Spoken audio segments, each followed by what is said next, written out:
headlines, sorting through the media bias, exposing the propaganda, and challenging you to use your brain. It's time to tap into the truth. Yes, that's right, ladies and gentlemen. It is indeed time to tap into the truth. With you as always, this is your host, Tim Tapp, coming to you live from historic Roane County, Tennessee. And tonight, we have three separate topics that we're going to key in on, starting with the topic that everyone locally is discussing because it is a local story, but it's making national headlines. And that is the story of the poor boy whose name was Messiah until just last week, when a local judge decided in the best interest of the child that name had to be changed. Details? Well, at this point, there's really still not a whole lot of details. But here's what is being reported as of right now. A Cocke County judge has ordered the parents of a 7-month-old boy to change his first name from Messiah. According to the different sources, both the mother and the father of the little boy were at a child support hearing in the Cocke County Chancery Court last week because they couldn't agree on a last name for the boy. After hearing the child's first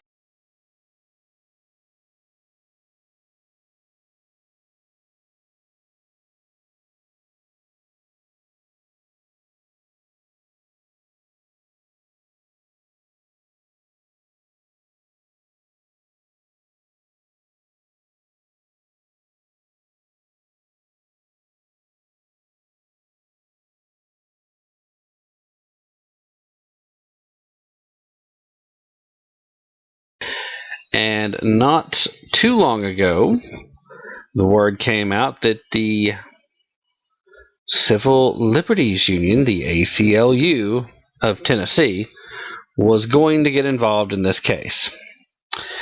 Now, the reason folks are talking about this is a lot of people are upset over the fact that if this kid's name had been Doggy Dog, or Moonchild Bites Biscuit, or some other crazy wild name, that nobody would make a big deal about this. But because the name was Messiah, and the judge then in turn makes the mistake of invoking the name of Jesus Christ in her courtroom, she stepped across the line. Oh, we can't have religion in the courts, and we certainly cannot have anything resembling the judge's faith being part of her decision.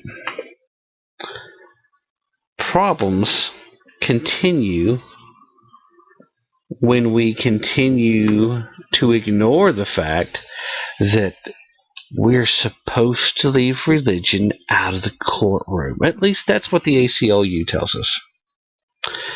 I got a slightly different take on the matter, though. Here's the deal. Everyone of my age and older certainly remembers the old Johnny Cash song, A Boy Named Sue. The whole purpose of naming the boy Sue was so he would have to toughen up. Great story, isn't it? Actually, not a bad song. But the point still comes back. That father in that story, much the same as the parents in this case, have the right to name their child.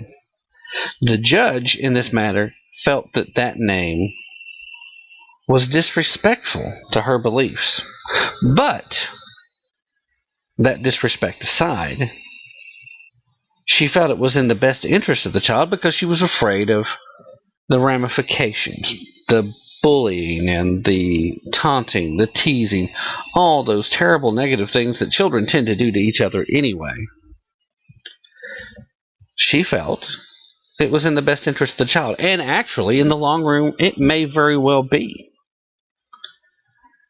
But she knew full well the instant she invoked religion as part of her explanation, things were going to go south. What she should know full well is that, by rights, it's an overstep of the judicial authority to force the name change. Legally, if I want to change my name, I have to petition the court. The court has to review it, and then they have to determine whether or not they're going to grant that legal name change status. This child has not asked for that. Obviously, 7 months old. We wouldn't expect to be able to, right?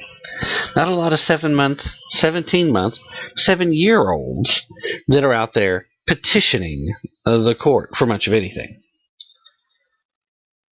The judge overstepped her authority. The ACLU is going to get this tossed out, but unfortunately, even with the best interest of the child in mind, this is going to get tossed out so quickly because of overstepping the bounds. No! It's going to get tossed out because she invoked the name of Jesus Christ. There's the problem. This is the catch-22. Now, this obviously was not intended to be a disrespectful thing to any person of faith. I don't believe that for a second. I mean, it's no different than the Hispanic community continuing to name children Jesus. It's not meant to be disrespectful to Jesus. In fact, it's a way of honoring their Catholic faith, as an overwhelming number of Hispanics tend to be Catholic. Most of the Hispanics that do name their children Jesus are Catholic. There may very well be a few exceptions here and there, and try not to paint with too broad of a brush when it comes to things like this. Don't want to get into stereotyping. But the point here is simple. I do believe wholeheartedly that this judge honestly believed that she had the child's best interest in mind. She's trying to solve a problem. But guess what? This all could have been avoided if the mother and the baby daddy, those the two are not married, could have gotten together and said, hey, this is what the kid's name's going to be. If the child has a known father, then that known father's last name should be the last name of the child. That should not even be a point of debate. If the mother's not certain, if the mother is not in contact with the father, if the father is completely out of the picture, then there's some room for possibly keeping the mother's last name in that scenario. But if the father's in the picture, then the father's last name should be what's passed on, because that's the way it's done here in the States. It's a matter of tradition, it's a matter of birthright. This judge unquestionably, undoubtedly, was thinking in terms of what she thought to be in the best interest of the child. But she still overstepped the bounds. And that's something that, from our law enforcement officers to our courts to all the way up to the El Presidente, a.k.a. the occupier, they've got to learn that there are limits to their authority and power, and that just because they keep trying to grab a little bit more doesn't make it right. Now, there are cases here in Tennessee and in other parts of the country where judges have been permitted to make name changes, quote, in the best interest of the child.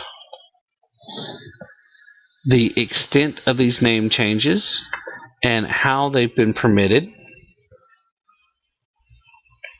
odd, unusual, potentially hurtful names. Does the name Messiah fall into that category? Well, in certain parts of the country, possibly. Is East Tennessee one of those parts of the country? I think the kid would probably have been okay. I don't think he's going to get picked on that badly because his first name was Messiah. But was the judge acting to protect the child? In her mind, yeah, I don't doubt that.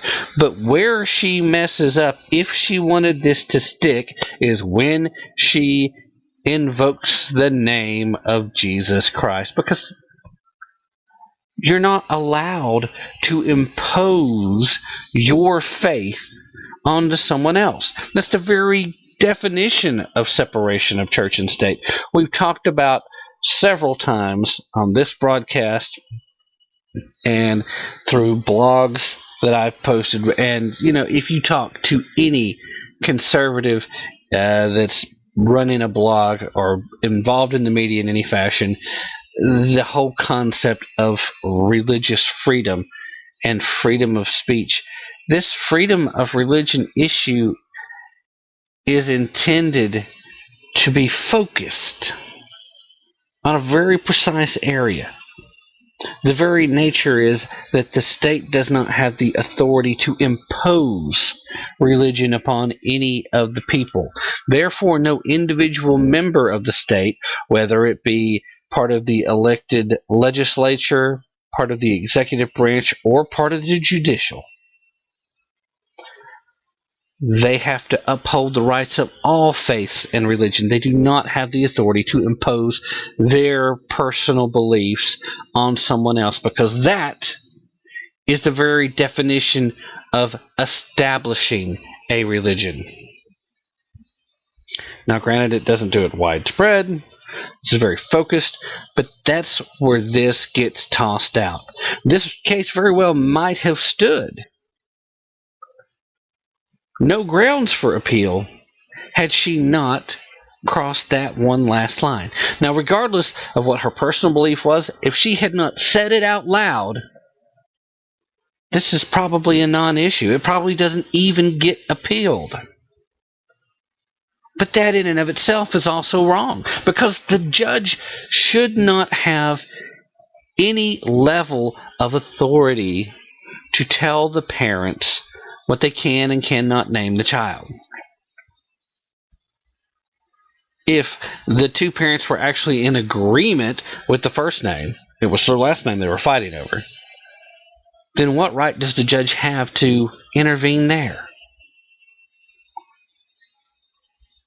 We have a government that is in the midst of trying to make our children community property as it is.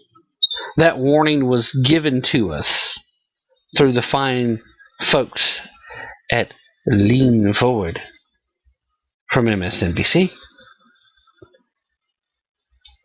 She overstepped her bounds. She was wrong to do so. But this story is so freaking messed up. That's why folks are talking about it. You have the religious aspect on one side. You have the overstepping of legal authority on another side, and yet somewhere floating around in the middle, you have the folks asking the question of why the two parents simply couldn't work it out in the first place. This would be a non-issue altogether if they could have just got their stuff together, because they've got a kid. This was part of a child support meeting. Well, here you go, ladies and gentlemen. This probably going to make a lot of the feminists in the crowd pretty upset. But if the father's paying his child support, if he's got full rights, if he's got these things going on, then guess what? That kid should have his last name. It's just that simple. There should be no argument. There should be no legal battle. There should be no struggle. But if these two could have gotten along well enough just to settle that, this would not be even in court. The issue of the name would have been a done deal. It's the parents' fault that this went there, and they should have to deal with those consequences. But unfortunately,